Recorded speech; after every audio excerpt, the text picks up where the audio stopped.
Hi everyone, welcome to my channel. This is Serenity Steps. Welcome back to my subscribers. You are amazing, and if you're new here, welcome, and I hope you enjoy today's content. Quick disclaimer, I write all my contents, but time to time I have my AI twin sister to deliver the message to you. I am Nori and she's Nora. I am more of a listener than a talker, and she is definitely a talker. I hope the message reaches your heart either way. So, trivia for you. Can you guess who's here today? Is your way of disciplining your child working for you? If you are struggling, I've got a powerful one for you. Dr. Dan Siegel reminds us, connection is the most powerful form of correction. Wouldn't it be wonderful if your simple facial cue became powerful enough to guide your child's behavioral choices? No yelling, no fear, just connection.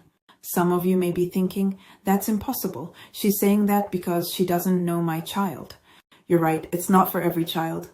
For children who struggle with social cues or already carry attachment wounds, it can get a bit more complicated and may need personalized tweaks to make it work. But for the majority of children, it truly does work. And I'm not here to give you fluffy feel-good advice. I'm going to show you exactly how to make this happen. That's real discipline, not control, but influence through love. And no, I'm not recommending spanking. If you ever have to do it, it should only take once or twice, not for the occasion, but for the child's entire life. Because if it's more than that, something deeper needs to change. They say a look can speak louder than words, and for some children, it can shape the very path of their growth. Haim Jinot once said, children are like wet cement. Whatever falls on them makes an impression. A father once told me, I've had to spank my son. I didn't like how it felt, but how else do I teach him not to hit? Teach him not to hit by hitting him? You see the irony, right? It's something so many parents wrestle with. Good parents who love their kids deeply, yet feel stuck between frustration and helplessness. But what if discipline didn't have to hurt to work? What if a simple, intentional look, delivered from a place of calm connection, could change everything? When a child lashes out, it's rarely because they want to cause harm. It's usually because they're overwhelmed. They're not thinking clearly, not necessarily because of what's happening right in that moment, but because the child was already carrying some kind of stresses that made them vulnerable to environmental stimuli. They might have been trapped in survival mode, causing their nervous system to scream for something, safety, sadness, or frustration. Then some random stress, big or small, triggers that old survival system to react. Still, certain behaviors are unacceptable, and it's our role as parents, caregivers, or counselors to guide them while they're still under our care. I told that father, if a deep bond exists, it should only take once or twice before a simple look does the rest. That's the difference connection makes. It shifts discipline from control to growth opportunity. Now, this doesn't apply to every child, especially those on the autism spectrum who may not read facial expressions the same way. And if a child has a trauma background, it becomes more complicated than that. Their nervous system might misread even a neutral face as a threat. So in those cases, this strategy may need a personalized adaptation, a gentler approach designed around what helps that particular child feel safe and seen. But for many children, when genuine rapport exists, a sad or stern expression without a single word can stop a child mid-storm. That pause, that silence is powerful. That moment of quiet invites reflection, self-control, and eventually choice. It's not about fear, it's about emotional mirroring. The child feels your disappointment and begins to reflect on their own behavior. But here's the truth. If that look doesn't work, if the child doesn't pause, it's not the look that's failing. You might start wondering, why doesn't my child respond that way? What am I missing? Here's the secret. A child's reaction to your facial cues often lies in the relationship itself. The rapport might need rebuilding. Build a connection so strong that your child simply doesn't want to disappoint you.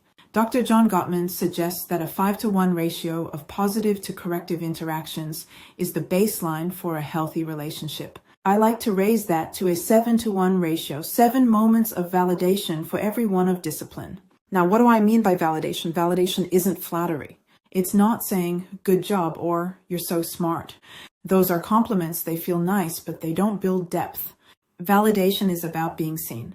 It says, I notice you. I understand you. I value your effort, even when it's messy. Validation sounds like this. I saw how frustrated you were, but you took a breath instead of yelling. That took real strength. You didn't give up on your homework, even though it was hard. I'm proud of your persistence. These statements tell a child you matter even when you struggle. You remembered to feed the dog this morning. That shows responsibility. I know you were upset when your brother broke your toy. It makes sense that you felt angry. I can tell you wanted to make things right. That matters. These aren't just words. They're small doses of emotional safety. Every time you name effort, patience, or self-control, you're watering the seeds of empathy and responsibility. You're telling your child, I see who you're becoming, not just what you did wrong. And when those 7 moments of validation stack up, something amazing happens. The one moment of discipline finally lands because it's built on trust. Your child doesn't feel shamed or rejected. They feel understood. They can receive correction because they trust your heart. When discipline comes from love, not control, it teaches accountability without breaking connection. The child begins to think, I want to do better, not because I'm scared, but because I care about how you feel. Over time, that emotional loop becomes internalized. They start hearing your voice in their own moments of decision, the calm tone, the steady presence, the unspoken look that says, I believe in you. That's how emotional regulation develops. It's not taught through punishment. It's modeled through presence. Your child doesn't feel shamed or rejected. They feel understood. They can receive correction because they trust your heart. When discipline comes from love, not control, it teaches accountability without breaking connection. The child begins to think, I want to do better, not because I'm scared, but because I care about how you feel. Over time, that emotional loop becomes internalized. They start hearing your voice in their own moments of decision, the calm tone, the steady presence, the unspoken look that says, I believe in you. That's how emotional regulation develops. It's not taught through punishment. It's modeled through presence.